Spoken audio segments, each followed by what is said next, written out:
Dave Felton. Today we've got a day in the life of Dave. Dave, why are we here so early? Good morning, my friend. We were actually here 6:30 last night, but the cameraman was not very good. Inept? Inept is a good word. Yep, everything loaded. 8 o'clock start off to Cornwall. All the kit here from Samurai. Thanks to my good friend Ali Pankhurst. Got it all prepared for me today. Everything's loaded, including power drinks for the guys, tackle shields, SAQ stuff, everything they need for a day out in Cornwall. And how long are we expecting the trip to be down to Launceston today, Dave? Because the owner of the van might be watching this, 4 hours. And the owners of the van are, David? Yeah, I couldn't do the job without the great help of Ridgeway. A guy called Simon who owns Ridgeway. He's very, very kind to me at Rugby Club. And he lets us have this van for all our away games. I couldn't do the job, couldn't prepare the change rooms for the guys and get everything professionally done without their help. So, Simon, if you're watching, thanks a lot, mate. This is what we do all the day. So. You missed me while you were looking for yourself out there.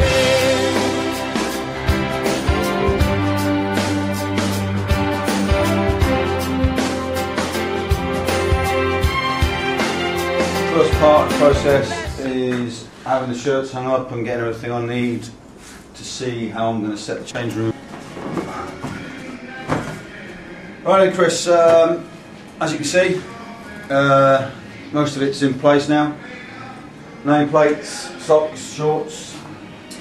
Spent some time in socks and their warm-up shirt being placed there, so when they come in it's all in front of them ready to go. Here we go then, the finished article for the starting 15 in this changing room. Programs, drinks all ready, it's all here for when they arrive. In the physio room you'll find the replacements, all 7 of them, exactly the same as you'd find in the first 15. We set up the bench for Phil, physiotherapist, his tape, his beds, drinks for the boys there, and basically this is what they see when they arrive all ready for them. But that's only part.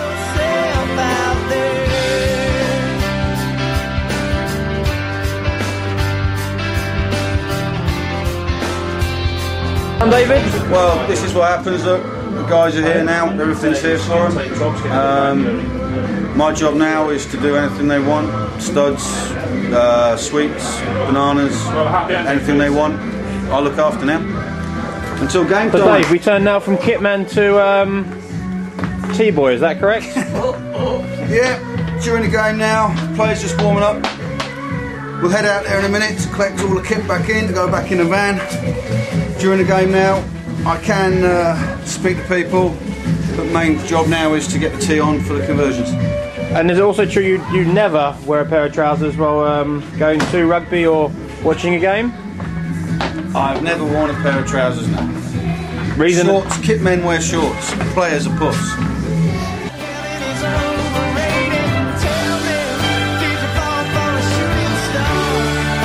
All done now, I'm going to put away back in the bus. Lads are all changed, showered. All the kit's back in the bus now. Just a case of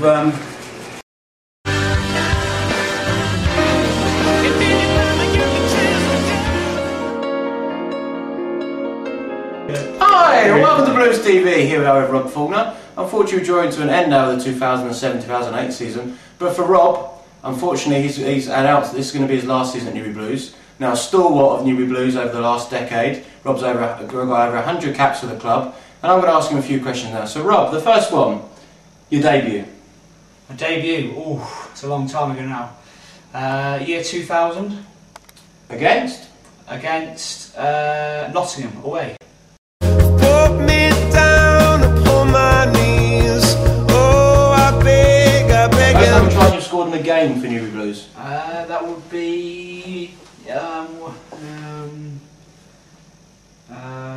1. Yes. How many occasions? Probably about 8, I think, in 8 years. So 1 a year. It's not bad. Prolific. Yeah. Excellent. Okay. And your main highlights. Just rock on to the really important stuff. Well, the main highlight's got to be really captaining the boys to promotion 3 years ago. 3 years ago now. Would we say we're an inspirational leader, Robert? Cornerstone. Cornerstone, really. So you didn't move from the corner? No, no. Okay. Go on, boys, you can do it. That sort of thing. Oh yeah, no, definitely. Okay. Definitely. I was scraping the barrel towards the end of the season, trying to think of new things to say.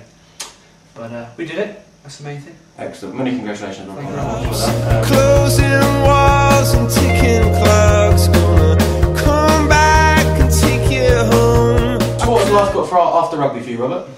I'm having a baby, not me personally, even though probably people have thought it over the last few years. But my wife's having a baby. Need to probably move house, get more than a one-bedroom flat. Probably a bit of DIY involved, but more so starting putting a bit more time in at work. Spend a bit less time on the M4. And work, Robert, is? I'm a teacher, believe it or not. Shaping the youth of today. Talking about the M4, obviously major traffic problems on occasions. How many times do you use that as an excuse, Rob, for maybe running late? Probably not that many actually. Not that many. I should, yeah. There is a text to my phone already laid out in terms of traffic case, just to save me having to rewrite it. Obviously, texting and driving is illegal. So Not condoned here. not condoned. No. Yeah. So we had some good times. Good times. But yeah, I've probably in the early in my career when I was a bit more rebellious, the traffic did play a big key in my Thursday night drinking sessions. But apart from that, I've been true to form. 8 years, 100% Newbury. Excellent. Talking about Newbury Rugby, any pre-match rituals yourself before games or after, or even post-match rituals apart from cider? Something like a green piece of fruit. I find gives me increased weight loss to make me run faster. Probably about 2 hours before kick-off. Okay. How well does it increase your weight loss? I just feel a lot lighter. Don't ask me why, but I just feel a lot lighter. Okay, excellent. Well, on that note, I've got an apple for the teacher, and we wish Rob all the best in his future after rugby. Thank you very much. Cheers guys.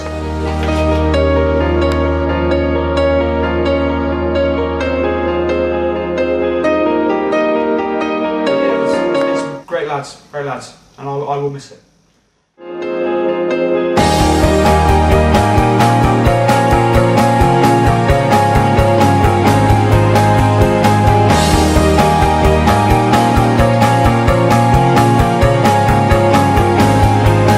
I thought I held the team together very well. Obviously, captain had to lead the team. Dig him out. Put a few erasers, a bit of tip aches on that one. Yeah. No, I didn't need to actually. No, we actually got 8 birdies in the round, which is good. Got to say, I didn't get any myself. A few 0 points. A few 0 points, a few blobs, but yeah, good performance by the team, really. Good stuff. You're injured, unable to train last night, but miraculously you're fine today. Yeah. Tell you what, you want to thank those physios at Newbury, don't you? Definitely. I spoke to the physios. Did 10 minutes on the treadmill on Tuesday, and they said I was good for the golf, and it'd probably be good for my calf. Obviously, all right for Thursday. Yeah, team should run. be right for the team run. Right. Light team run. Said if it, Last 10 minutes. if it hurts a bit, then just stop. But it'll definitely be fine from the And obviously we've got a big game this weekend against Northampton Saints. Yep. You're going to be all right to play? Definitely. And any thoughts? How do you think it's going to go? Well, hopefully a repeat of when we played them up there. We've just got to get into them. I think we've got a chance of just getting 4 tries, try and get a point out of it. Just got to get. Oh yes. think? Oh yes. Same team. Is there any truth in the rumour that Sandy Lyle, Woosnam and Montgomery are going to form the backbone of your team next year? Obviously I'm going to keep Gav in there and myself, so they're going to have to play off, I think, between them. Okay. Whoever gets rejected from the Masters, misses the cut, is going to fall back for it. Definitely. Cheers, Gregor. I'm having a baby, not me. I'm having a baby, not me. I'm having a baby, not me.